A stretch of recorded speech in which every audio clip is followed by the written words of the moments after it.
Kamakailan, maraming customer ng Meralco ang nagulat sa laki ng itinaas ng kanilang bill sa kuryente ngayong buwan. Kabilang sa mga nasilip ang charges na hindi naman nila kinonsumo. Pinuna rin yan sa pagdinig ng Senado kahapon. At para malinawan tayo sa mga issue, makakausap natin si Energy Secretary Sharon Garin. Secretary Garin, magandang umaga po. Good morning po. Opo, bagamat ito'y nasa poder po ng ERC, sa DOE po ba pwede kayong mag-utos na alisin ng Meralco bill yung mga naki-question charges?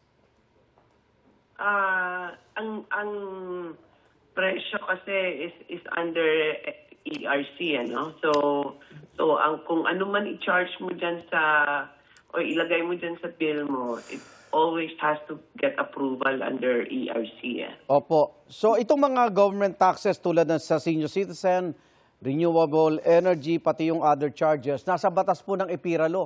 Doon po ba sa renewable energy, nagagamit ho? Meron tayong mga proyekto sa DOE? Opo.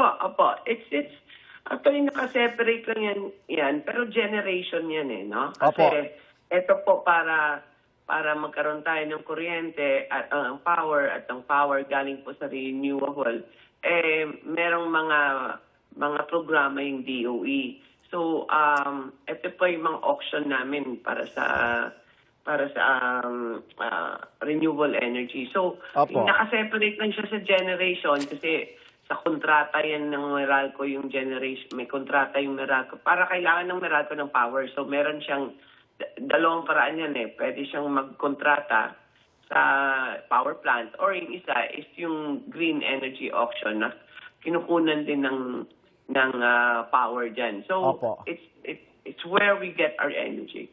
Okay. Kung aalisin mo ba yun, kaya pa rin ng DOE na mga renewable energy projects? Kung aalisin natin yan, mawawala yung mga mapapawasan po yung renewable energy projects natin. At mapapawasan yung power natin. Okay. Papawasan nila, dami na yung mga coal natin, yung mga diesel natin. Okay. At the same time, mapapawasan po yung power, kaya makukulangin tayo sa power din. Opo. Kasi ginagamit din yun ng Meralco. Opo. Sa ibang usapin po, itong banta po ng NAPOCOR na baka rotational brownouts sa ilang isolated areas, mga independent power producers, ano pong gagawin ng DOE para ito'y maiwasan po? Kasi ang taas daw po ng diesel, at yung subsidiya sa diesel, sinasabi na may delay din daw po. Sa mga isla natin, kasi diba, halos lahat sila diesel yan, 97%. Yes. Opo. So ang ano namin, nag-issue kami ng directives sa NAPOCOR tsaka sa PNOC. Sinasabihin na yung NAPOCOR, check nyo lahat ng mga power plants niyo na mga diesel kung may pangangailangan sila sa diesel. At at the same time, sinabihin namin na pwede silang kumuha sa PNOC ng langis na mas mura at available lang para lang sa mga power plants. Para hindi po affected, Kasi pag tumaas yung diesel, tataas din yung babayaran nila. So, parang tutulungan na lang sila ng PNOC or ng gobyerno na makakuha ng murang langis. Okay. Pero sa Metro Manila, hindi posible po yung rotational brownouts? Hindi naman tayo nagkukulang sa langis, Okay. Pero kaya kung meron mang rotational brownout or kung anong mangyayari sa iba't ibang parte ng bansa, it's not because of fuel shortage.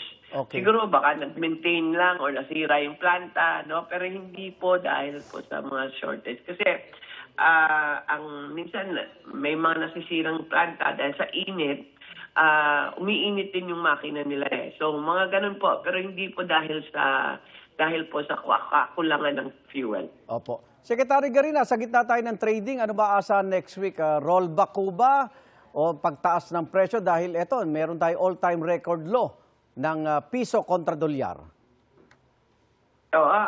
Mukhang yung trend so far. Sa bagay, pa lang, 3 araw pa lang. Yes. Pero mukhang paakyat siya So baka may all price hike tayo next. All price hike. Okay, maraming salamat Opo. po, Secretary Sharon Alright. Garin. Ingat po, ingat po. Thank you.